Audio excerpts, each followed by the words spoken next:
Hi friends, I'm Mark Govan with ABC Tropical Plant Nursery and host of Florida Gardening, a radio program on 970 WFLA.com from 7 until 10 a.m. on Sunday mornings. Today we're going to discuss how to plant plumerias from seed.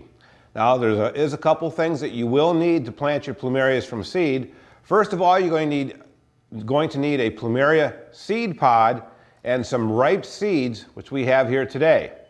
The second thing you're going to need is a good 1 gallon pot or container, and then we're going to also need some potting soil, usually a peat and perlite mixture that I make up myself. We're going to use that as well as part of this demonstration today.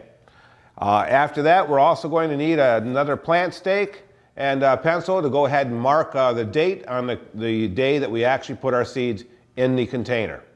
All right, well, first thing that we're going to need is we got to put some soil in our container. I always want to have soil in my container before I start pulling seeds out of my seed pods. So we're going to scoop up a little bit of soil here today. And I like to fill my container just about to the top. So let's another scoop here. There we go. We shake that container off just to kind of level it out a little bit at the top. And then we get our seed pod from the Plumeria. Now, you're going to notice differences in these seed pods. Plumerias come with two different shapes of seed pods. One are small and singular, kind of look like a cigar, and the others kind of look like a little boomerang. Well, when the seed pod is ripe and opens, it'll open up on itself. And when it opens up, it's going to expose the seeds that line the inside of here. We're going to remove the piece from the top here, and then we're going to pull out these individual seeds. Now, as you notice, if I pull out the individual seed here, it has a winged shape on the one side of the seed, and the seed head is on the other. And I'm going to push this into the pot so that just the seed is underneath the soil. We're going to go ahead and do that for at least 4 or 5 of these seeds. And I kind of space them around the pot so that they're not right up on top of each other.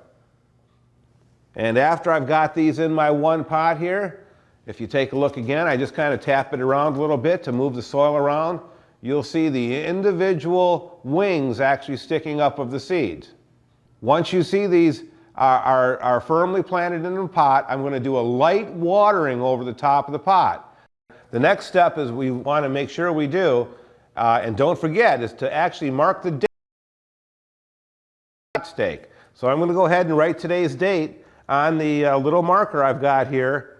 And after I've got that done, I'm going to go ahead and insert that stake right into the potted seeds, and to make sure that I remember what the date is I put them in at. You know, a lot of times you're going to get a lot of plants growing in the nursery, and if you don't mark your pots and know what types of plants you put in there or the date that you put them in, you won't know how long it's been, and sometimes you forget about that. So that pot marker is definitely going to help you keep track of when you put your plants in the garden.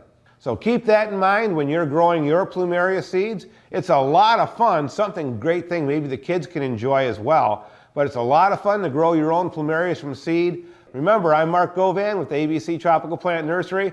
I love growing plumerias from seed. You should too.